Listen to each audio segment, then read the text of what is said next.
Hello everyone, welcome to the video part 2 where we're starting with number 10, graphing compound inequalities. So for number 10, we have an OR problem, and so we want to solve these both separately and then graph them separately and then figure out what the combined answer will be. So let's first go through the solving process. For the first one, I would need to add 3.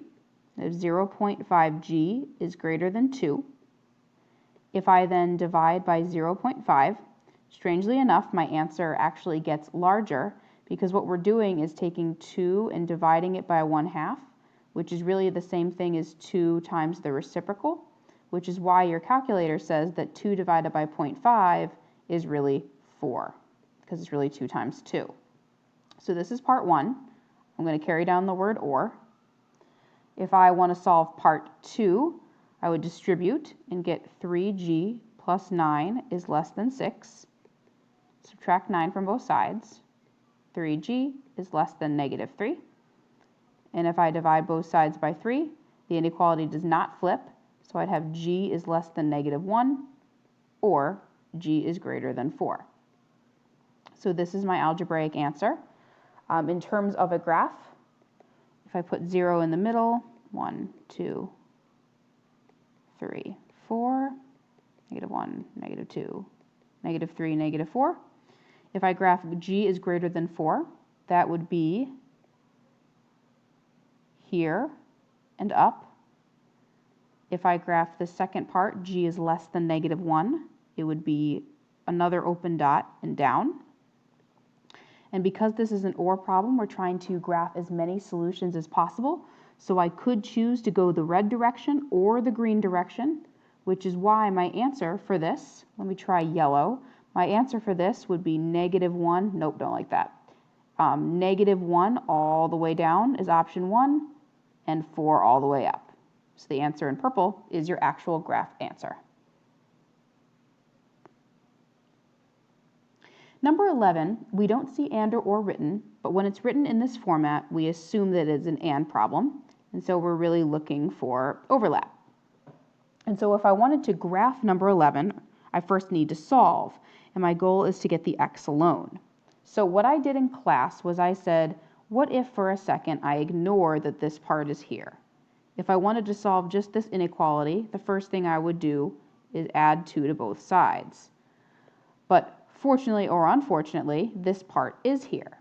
And so what we did before was we said, well, if I'm going to add 2 here, add 2 here, I'm also going to add 2 to the negative 17. So you do it all at the same time. Cross those out. 5x is less than 25, and at the same time is greater than or equal to negative 15. Is the x alone yet? Nope, not yet. I need to divide every single thing by 5. Cross out again. We'd have x is less than 5, and at the same time, greater than or equal to negative 3. So this is your answer as kind of that and sandwich thing. So if I draw my number line, 1, 2, 3, 4, 5, negative 1, negative 2, negative 3, negative 4. If I graph both pieces, before I do that though, let me just re-explain what this means. If you just look at this part, we have x is less than 5. The word and is assumed between. This part originally is written as negative 3 is less than or equal to x, but we've been flipping this in class to read x is less than 5 and x is greater than or equal to negative 3. So you could think of the blue as your answer, or you could think of this one boxed originally in black as your answer. If we were going to graph the one in blue, x is less than 5 would be an open dot down. X is greater than or equal to negative 3 would be a closed dot and up. Because I'm thinking overlap, think about this blue graph and this green graph coming together. Wonder if I'm actually able to grab them. If I bring this blue graph down over top here, it looks like the two overlap between negative 3 and 5. So let me bring that back up. So my final answer would be, let me pick a different color, red. It looks like it overlaps between negative 5 not included and 3 included. That'd be great if you could do this on the test. Pick this up and move it over. That would be very convenient indeed. So this answer in red is your final graph answer. Number 12 looks like again an OR problem, so let's solve them separately. The first one, to get g alone, we just need to add 5 to both sides. So g is greater than or equal to -2. Or, for the second part, we just need to divide both sides by -2. And when I divide by a negative, this inequality flips. So I'd have g is less than or equal to +6, because that's a negative divided by a negative. So here's my algebraic answer. If I come over here, 0, 2, 4, 6, -2, -4, -6. This first piece, g is greater than or equal to -2, would be a closed dot and up. If I graph g is less than or equal to 6, that would be a closed dot and all the way down towards -infinity. And so if we think about OR this time, OR means we want as many answers as possible.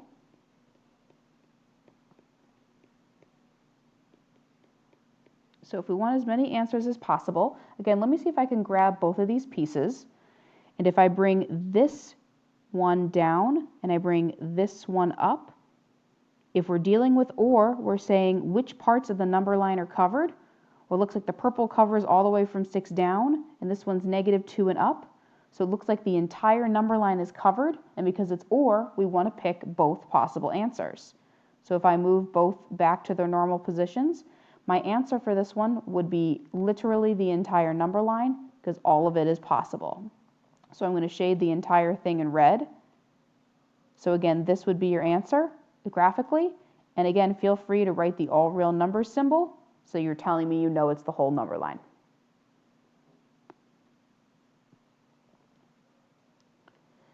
Number 13, we have an AND problem, so we're dealing with overlap. Let's solve them separately. This first one, I'm going to subtract 5. -4u is less than or equal to 8. Divide by -4, so I got to flip the sign, greater than or equal to -2. And distribute this. 2u minus 6 plus 8 is less than or equal to -10. These are like terms. Those combine to be a +2. Subtract the 2. 2u is less than or equal to -12. So if I divide by 2, I have u is also less than or equal to -6. So over here, 2, 4, 6, -2, -4, -6. U is greater than or equal to -2, would be here and up. U is less than or equal to -6, would be here and down. Make that into a different color. So now if we're thinking overlap, if you look at the green and the purple, again, if I just grab this and move it down, grab this and move it up, it looks like I have no overlap at all. These two things never cross, which is why what I'm going to write is no solution, because these things never cross. I'm going to write a note that there's no overlap, and you're going to keep your number line blank.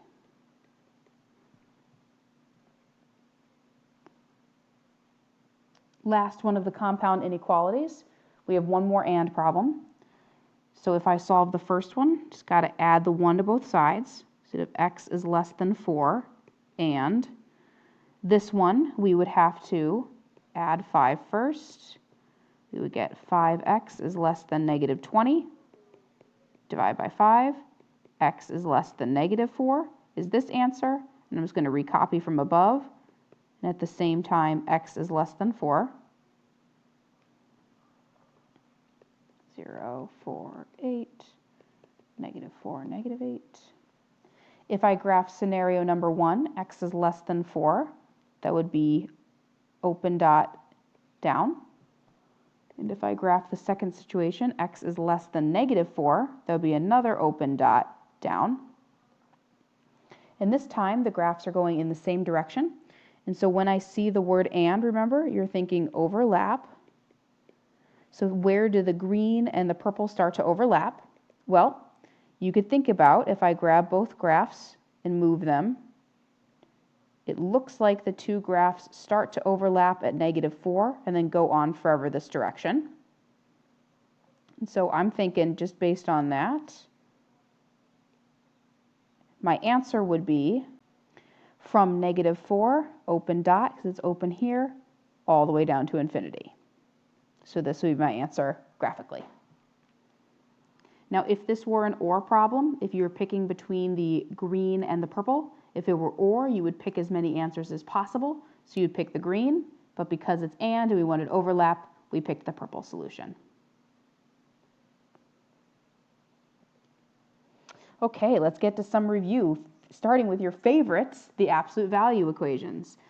Good and bad news, after this test, we're going to be going to absolute value inequalities, which is why I'm not letting this stuff go. Okay? So 15a, remember your goal is to get the bars alone. And remember, the absolute value bars mean distance, and distance is always positive. And so we can't split into two equations until the bars are alone. So the first thing I'm going to do on part A is I'm going to add 6 to both sides. 4 times the absolute value of 2x minus 2 equals 34 plus 6, or 40. Are the bars alone yet? No, this 4 is in the way. And we can't distribute in the 4 because these bars are like walls. So instead of dealing with the walls, we're going to get rid of 4. Get the absolute value of 2x minus 2 equals 40 divided by 4, or 10.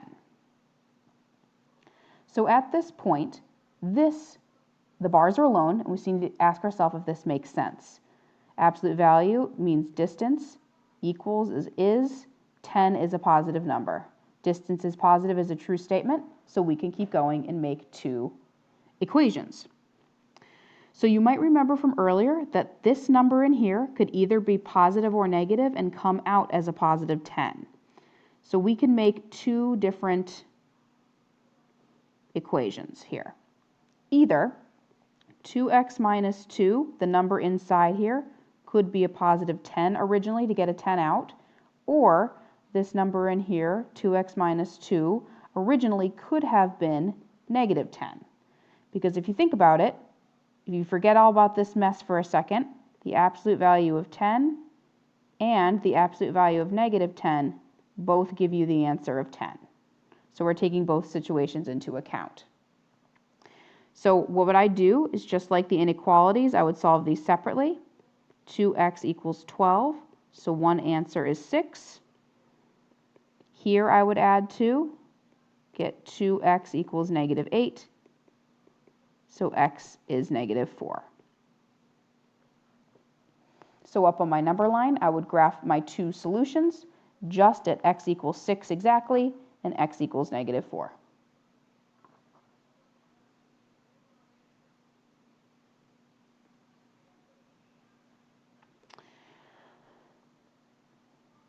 The last problem on this video is going to be 15b. And the goal again for this absolute value is to get the bars alone.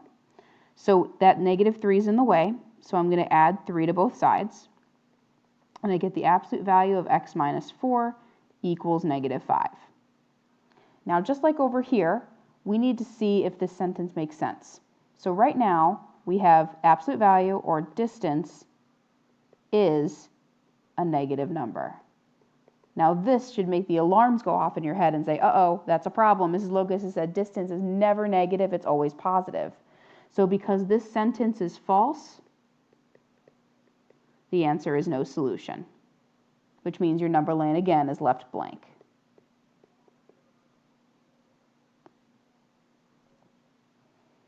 Okay, so feel free to rewatch anything on this video. Definitely the problems took a little bit longer on this one. I'm going to continue to video number 3 to finish up the review packet. Thanks.